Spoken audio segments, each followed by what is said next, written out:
এই কাজ রাখো, আগে কথা শোনো। কি হয়েছে? তুমি দেখি সব সময় হাসি খুশি থাকো, তোমার মুখে কোনো সময় দেখলাম না তুমি মুখ গোমরা করে থাকো, আবার দেখলাম না কখনো আমার মায়ের সাথে তুমি ঝগড়া করো। আমি সব সময় দেখি তুমি হাসি খুশিভাবে থাকো, এটার কারণ কি? মূল রহস্য কি আমাকে বলতে হবে আজকে।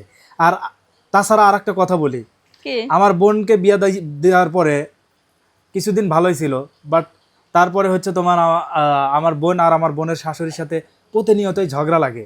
কিন্তু আমি এদিকে দেখি তোমার কখনো আমার মায়ের সাথে ঝগড়া হয় না। তুমি কিভাবে আমার মাকে এভাবে কন্ট্রোল করো, বা আমার মাকে তুমি কি জাদু টাদু করছো নাকি?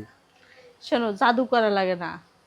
শাশুড়ির কথা মতো চললে এমনিই ছেলের বউয়েরা ভালো হয়, বুঝছো? আর আমি সবসময়ের জন্য তোমার মায়ের কথা মতো চলার চেষ্টা করি। তোমার মা কি পছন্দ করে, কোন কাজটা করলে ভালো হবে, তার পরামর্শ নিয়েই চলি।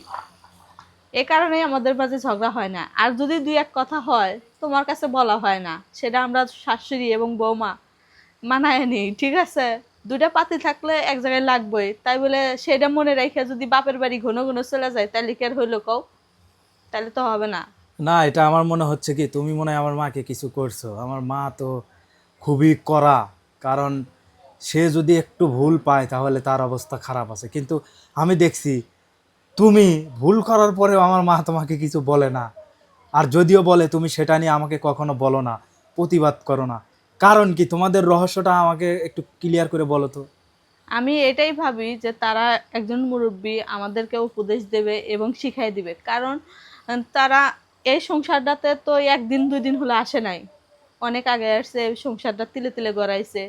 তাদের অনুমতি যদি না শুনি বা তাদের কথা না শুনে যদি আমি তাদেরকে কথা শুনাই, তাহলে কি হবে কও? দুই দিন হলে এসে যদি রাজত্ব দখল করি, তাহলে কি হবে?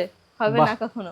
তুমি তো অনেক বুদ্ধিমতী এই দেখি। কারণে আমি তার কথা মতো চলি আর কি। এই কারণে সমস্যা হয় না। সময় সময় তার ভুল হলে পারে আমিও তাকে কিছু বলি না, আর আমার ভুল হলে এই কারণে সেও কিছু বলে না। তুমি তারপরে তুমি আমার মাকে বশ করে এসো, বুঝছো?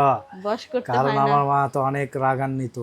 সে যদি কারো কোনো ভুল পাইতো তাহলে তার অবস্থা খারাপ করতো, কিন্তু তুমি সেইখানে আমার মাকে তুমি কিভাবে মানে মানায় নিছো, এটা উপর আল্লাহ জানে আর তুমি জানো। রাগী মানুষটা ভালো হয়, জানো? কিন্তু আমার বোনকে নিয়ে খুব টেনশনে আছি, বুঝছো? আমার বোন শাশুড়ির সাথে এত ঝগড়া করে। মুখে মুখে তর্ক করাটা ঠিক না। মুখে মুখে তর্ক করলে আরো সমস্যা হয়, আর মুরব্বীদের কথা শুনতে হয়। আর আমি এই কারণে শুনি, জানো?